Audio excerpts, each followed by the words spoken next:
else? What else are you thinking? Howard, you've been, oh. I have one comment. Well, I see this on TV and of course in the papers too, but Obama wants to get rid of the Constitution. And because he said it's outdated, it's 200 years plus old, and he wants to ignore that. Well, how can he do that? I mean, I know he gives money to people who don't like us, they are enemies. He gives money, like money is no object. I mean, just shell it out. And it's upsetting, it's scary. It's scary as all get up. But how can you stop him? I mean, don't vote for him in November, obviously. But yeah. Well, if he gets in. I found it interesting when I was a young lad.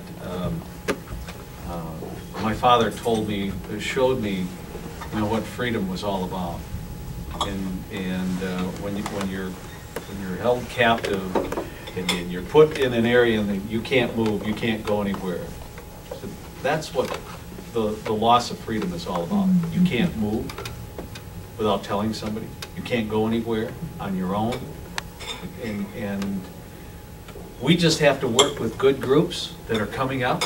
I mean, there's a lot of groups out there that are realizing in their own way that they have to change what's happening to this country. That they have to bring back.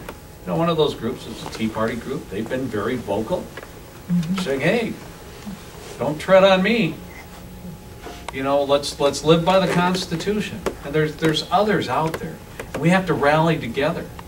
It is a 24/7 job. You cannot let up. I had one lady who I talked to yesterday in Rochester.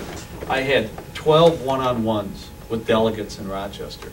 I was in Rochester from 7:30 until 3:30, just one meeting after another. And this lady came to me and she says, "I am so scared." She said, "Have you been," because she wanted to know if I'd been watching things on the Islamic side. And I said, yes.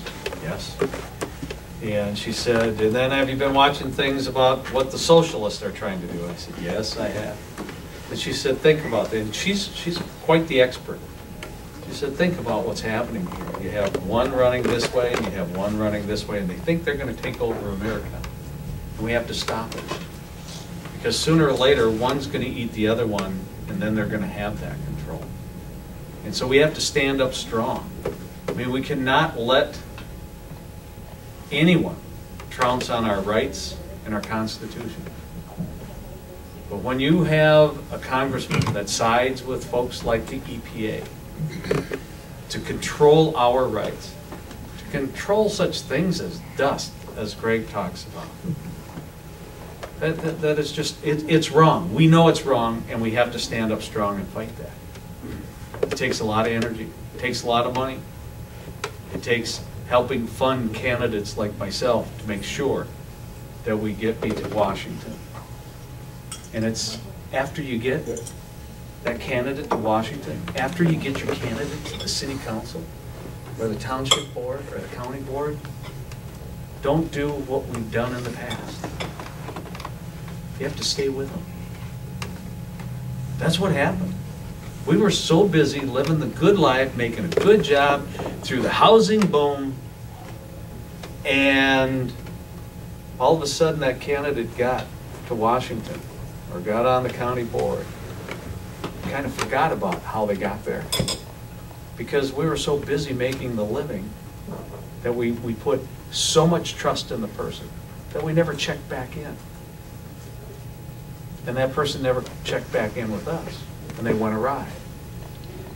And I say that's where I've stayed on track with my Senate district, is because I have people call me every day. How are things going? I heard this. What's happening? And I know the congressional district is bigger, but you know what? That would be my decision, to have a staff that at least gets back to the constituents in a timely manner. Not 6 months later with a form letter that doesn't have anything to do what you originally called about.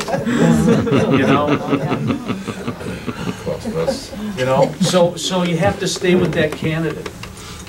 I've talked to a lot of folks. When they leave St. Paul and get back home, Howard, you probably remember, I know Paul. It's like you get a breath of fresh air. You get back home, you get grounded again, you get to talk to great folks. And I contend that hasn't been happening in the 1st Congressional District. Talking to everyone, not just ones of your liking. So we have to stay with the candidate.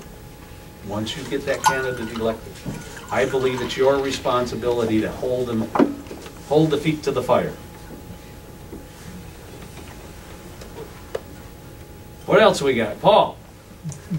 Well, Mike, you know, we've been trying to knock Tim Walz off for a while now.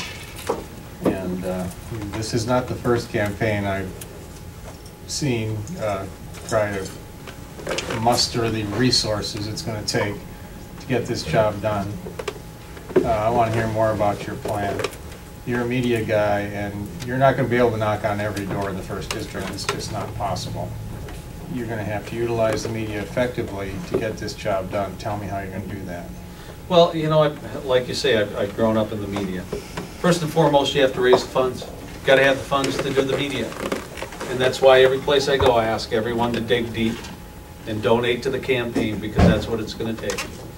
I know there's a lot of people that are hurting out there, but I still have them donating $5 and $10, $15, because you need that to compete in the media today. And as a conservative, you have to compete even stronger, because you don't get a break from the liberal media that this country is so built up. We are going after the voting record of Congressman Tim Walz. Every day, every hour of the day. He needs to respond. He needs to tell us why he voted the way he did. He needs to tell us why he voted against the free trade agreements. He needs to tell us why he voted for Obamacare. And we're going to talk about that every place we go. I mean, people tell me he's a nice guy. I don't know, I've never met the guy. It took me 6 months just to get a response from him. But Paul, we have to go straight after his voting record. That has told us what his character is all about. That has told us exactly what he thinks of the 1st Congressional District. And those people that voted for him need to hear and see what he's done. I can't believe that they paid attention to him. We need the ag community to realize what he's voted against. I mean, he's trying to put a stranglehold on us. That's the plan that you go after him. And it's every second of the day, all day long. Because that's the record he has. He was a veteran. I'm a veteran. We don't have to play that game. We don't have to go there. Okay? I'm a businessman. I sign the front side of 17 paychecks every 2 weeks. He signs the back side of 3. Okay? People get that. They understand that. I've stood in the shower, like many business people, wondering how we were going to continue the business and keep it going. People understand that. It's about the message. And the message is, Congressman Walz, what have you done to better the economy of the United States of America? Show me. What have you done? What have you done to take the handcuffs off the business community so that they have the confidence that they can grow in the United States of America? Show me. Anybody can go do a photo shoot at a business for political purposes. But look at the voting record. Paul, that's all we have to go after. And he's proved that he's not right for the 1st Congressional District. And I will challenge him every single day. Every day. And I have been since the 3rd week in October. I challenged him to the point where I know he had to go and beg for mercy from Nancy Pelosi so he could vote on the extension of the payroll tax credit. Never voted for it before, but the pressure was on him. Because there's a candidate standing right here in front of everyone that will defeat him in November. He's not going to get a free ride. That's what we have to do. And he'll know all about it by the time the end of the day is, because our friend over here will send her videotape to him, so. That was my question. I was wondering if she was with you or with Walls. She's doing a job. You know Okay. what? She doesn't bother. I mean, I'm not one that lets that bother. I will say the same thing if Tim Walls was sitting right back in the corner. You know what? She's been very respectful, unlike many people before her. And so, and I thank her for that. I really do.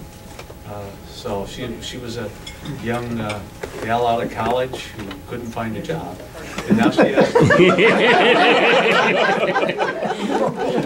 And you know what? And now she's paying taxes.